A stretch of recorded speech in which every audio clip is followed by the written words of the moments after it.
Hello everyone, welcome to Saroj Mishra's YouTube channel में। YouTube channel पर आप सभी का बहुत बहुत स्वागत है। काफी सारी वैकेंसीज आई हुई हैं अलग अलग जगह से, अलग अलग ऑर्गेनाइजेशन से। ग्रेजुएट हैं अगर आप या पोस्ट ग्रेजुएट हैं, स्नातक की डिग्री है, मिनिमम आप ग्रेजुएट है किसी भी स्ट्रीम, किसी भी स्पेशलाइजेशन या सब्जेक्ट से। तो काफी वैकेंसीज आई हुई हैं, कई सारे जगह से आई हुई हैं वैकेंसीज। उनमें से एक है ऑफिसर्स रिक्रूटमेंट है, 110 परमानेंट पोस्ट है।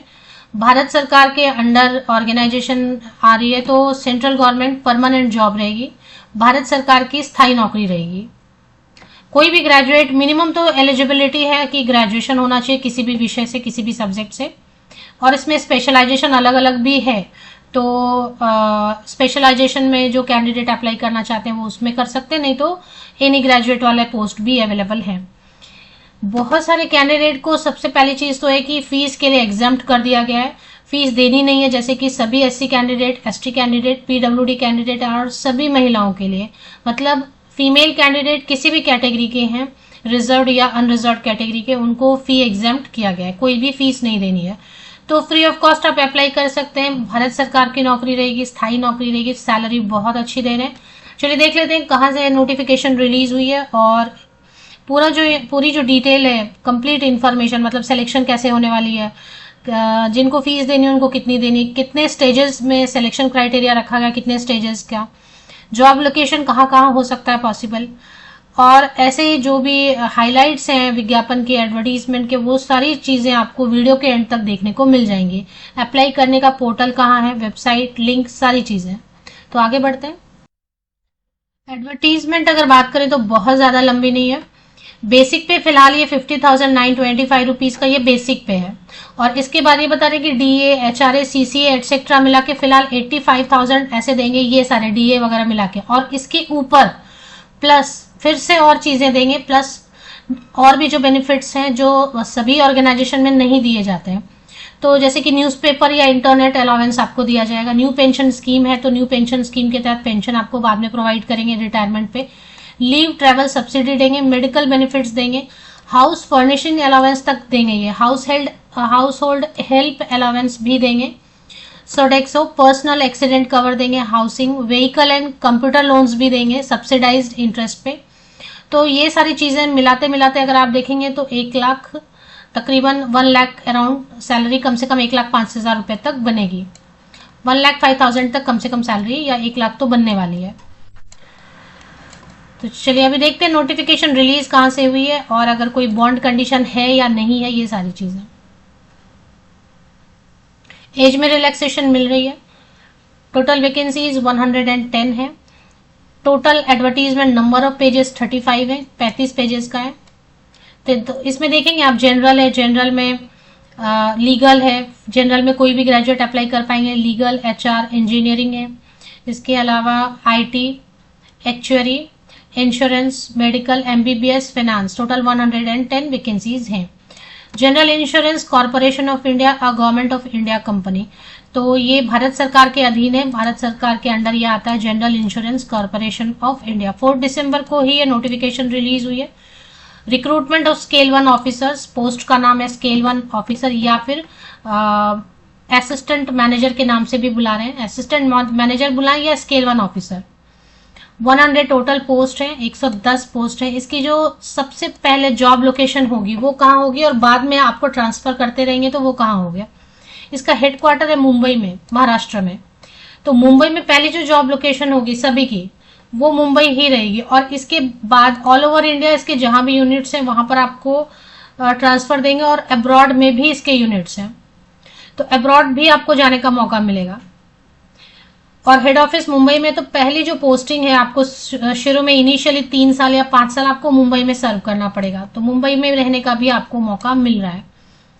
तो चलिए अभी देख लेते हैं बाकी डिटेल्स। जैसे स्केल 1 ऑफिसर है, इसकी जो इंपॉर्टेंट डेट है, की महत्वपूर्ण डेट या की डेट, जिसे आप 4 दिसंबर से ही ऑनलाइन रजिस्ट्रेशन शुरू हो गई है, 19 दिसंबर तक आप ऑनलाइन रजिस्ट्रेशन कर सकते हैं।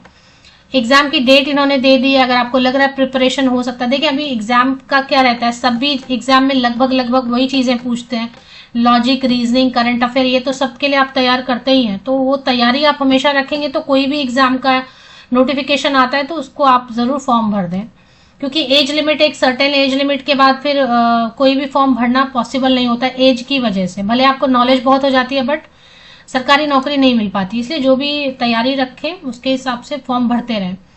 5 जनवरी 2025 को टेंटेटिव डेट रखा है, अगर तो थोड़ा बहुत हो सकता है प्लस माइनस करेंगे, लेकिन जनवरी में एग्जाम ले लेंगे, first week, second week, third week तक में मैक्सिमम। जो कॉल लेटर जिसे बोल रहे हैं एडमिट कार्ड 7 डेज पहले आएंगे। जो भी एग्जाम की फाइनल डेट आएगी वेबसाइट पे आएगी। Online pre recruitment training for, तो वो प्री रिक्रूटमेंट ठीक है, वो तो बात की बात है। तो अब इसमें अलग अलग स्पेशलाइजेशन में बांटा गया। जनरल में 18 वैकेंसीज हैं, तो कोई भी ग्रेजुएट एनी डिसिप्लिन लिख ही दिया तो अब उससे कोई फर्क नहीं पड़ता। आप बीए हैं, बीएससी है, बीकॉम है, BTech, BMS, BCA, mass communication में किया है, जर्नलिज्म में किया है, या फिर आईटी में किया है, या कोई भी स्पेशलाइजेशन में ग्रेजुएशन होना चाहिए 60%। अगर जनरल कैंडिडेट या ओबीसी कैंडिडेट है तो 60% या अधिक अंकों के साथ में होना चाहिए, और अगर एससी एसटी कैंडिडेट है तो 55% मिनिमम होना चाहिए। ये जो डिजायरेबल में लिखते हैं ये जरूरी नहीं होता, इसके बिना आप अप्लाई कर सकते हैं। अगर देखें क्या होता है कि रिटर्न एग्जाम होगा या ऑनलाइन एग्जाम जो भी होगा उसमें कई बार टाई हो जाता है कि 2 कैंडिडेट या 3 कैंडिडेट के बिल्कुल एक जैसे मार्क्स आए, तो फिर प्रेफरेंस किसे देंगे, तो जिनके पास पोस्ट ग्रेजुएशन या एमबीए रहेगा उस समय उसको प्रेफरेंस के लिए रखा जाएगा। तो ये होता है डिजायरेबल, जरूरी नहीं है अप्लाई करने के लिए। लीगल में वैकेंसीज है, अभी जनरल में जैसे सीट कम है, आप लीगल वाले हैं, लॉ वाले हैं, एलएलबी किया हुआ है आपने, परसेंटेज का कंडीशन लगभग सभी में वही है 60%। अगर जनरल या ओबीसी कैंडिडेट है तो 60% या अधिक अंकों के साथ होना चाहिए पास आपका ग्रेजुएशन रिलेटेड स्ट्रीम से। जनरल वाले में तो कोई भी सब्जेक्ट चलेगा, बाकी जो लीगल है तो लॉ, या एचआर है तो एचआर में कोई भी ग्रेजुएट, लेकिन बाद में पोस्ट ग्रेजुएशन एचआरएम या पर्सनल मैनेजमेंट में है तो वो अप्लाई कर पाएंगे। 6 वैकेंसीज हैं। इंजीनियरिंग में मेरिन से aeronautical, mechanical and civil and electrical से एक पोस्ट है, तो बीटेक चलेगा इसमें। रिलेटेड स्ट्रीम में एरोनॉटिकल, मेरिन, मैकेनिकल, इलेक्ट्रिकल या जो भी है 60% या अबव। एमई एमटेक एमएस रहेंगे तो उसको प्रेफरेंस देंगे बाद में। आईटी में काफी वैकेंसीज हैं भाई, आईटी वाले हैं आप तो देख लें, आपके लिए काफी वैकेंसीज, आप इसमें ही अप्लाई करें। बीटेक कंप्यूटर साइंस में, इंफॉर्मेशन आईटी में, या इलेक्ट्रॉनिक्स या इलेक्ट्रिकल में, electronics and telecommunication, electronics and communication, या फिर कोई भी ग्रेजुएट हैं और बाद में आपने एमसीए किया है ना, बहुत सारे कैंडिडेट होंगे एमसीए किया है मेरे चैनल पे सब्सक्राइबर्स व्यूअर्स, तो एमसीए वाले भी अप्लाई कर सकते हैं। परसेंटेज का कंडीशन वही रहेगा 60% होना चाहिए, और अगर general OBC candidate SC ST है तो 55%।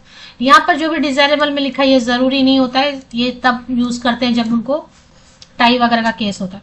एक्चुअरी तो एक्चुअरी वालों के लिए है, तो वो देख लें। एक्चुअरी बहुत कम कैंडिडेट होंगे इस मेरे चैनल पे, क्योंकि ज्यादातर मैं एनी ग्रेजुएट या टीचर्स की वैकेंसीज कवर कर रही हूँ। तो इंश्योरेंस में भी कोई भी ग्रेजुएट है, लेकिन बाद में पोस्ट ग्रेजुएट डिग्री या डिप्लोमा जनरल इंश्योरेंस या फिर रिस्क मैनेजमेंट या लाइफ इंश्योरेंस या एफआईआई या एफसीआईआई से किया तो अप्लाई कर सकते हैं।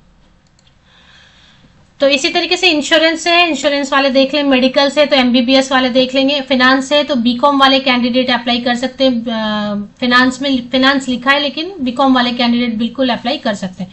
टोटल 110 वैकेंसीज हो गई।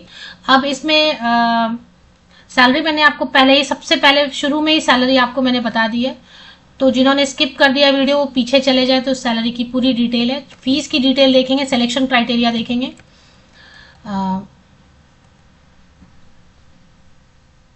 फीस जैसा आप देखेंगे पेज नंबर 13 पर है, और इसमें 1000 रुपीज है जिनको फीस पेमेंट करनी है। किनको करनी है, पहले तो यहाँ पे लिखा candidates belonging to SC ST PWD and female candidate. यहाँ पर देखें candidates belonging to SC ST PWD and female candidate and GIC employees and members companies are exempted from the fees. तो बहुत सारे कैंडिडेट जैसे SC ST PWD female, all female candidate, इन सबको fee exempt किया, नो फी, 0 फी। तो fees बची किनके लिए, फीस बच गई मेल कैंडिडेट पुरुष अभ्यर्थियों के लिए, जो कि जनरल ओबीसी ईडब्ल्यूएस कैटेगरी के पुरुष अभ्यर्थी, उनके लिए 1000 रुपीज एप्लीकेशन फीस है। ये फीस प्लस जीएसटी लेंगे थोड़ा 18% तो और बढ़ेगा, 1180 या ऐसे अराउंड लेंगे। ये फीस नॉन रिफंडेबल होगी, मतलब किसी भी कंडीशन में आपको रिफंड नहीं मिलेगा। अगर आप विड्रॉ करना चाहें या एग्जाम अपियर नहीं होते हैं, ऐसे केसेस में आपको फी रिफंड नहीं मिलेगा। अभी सिलेक्शन क्राइटेरिया अगर डिस्कस किया तो वो चेक कर लेते हैं। सॉरी, एज क्राइटेरिया मैं भूल गई थी बताना। तो एज क्राइटेरिया जिन्होंने वीडियो शुरू से देखा उनके लिए डिले हो गया, वेरी सॉरी। तो एज क्राइटेरिया पेज नंबर 5 पर दिया हुआ है। अपर एज लिमिट 30 ईयर्स है। जितने भी उसमें कैटेगरी मेंशन किए हुए हैं लॉ वाला, जो भी जितने भी जनरल जितने भी कैटेगरी, सभी के लिए ऊपरी आयु सीमा 30 ईयर्स है। जनरल कैंडिडेट्स के लिए, अनारक्षित वर्ग, ओपन कैटेगरी, जनरल। अगर एज कैलकुलेशन जो बॉर्डर लाइन पे होते हैं उनको एज कैलकुलेशन में प्रॉब्लम होती है, तो ये 2 डेट दिए हैं रेफरेंस के लिए।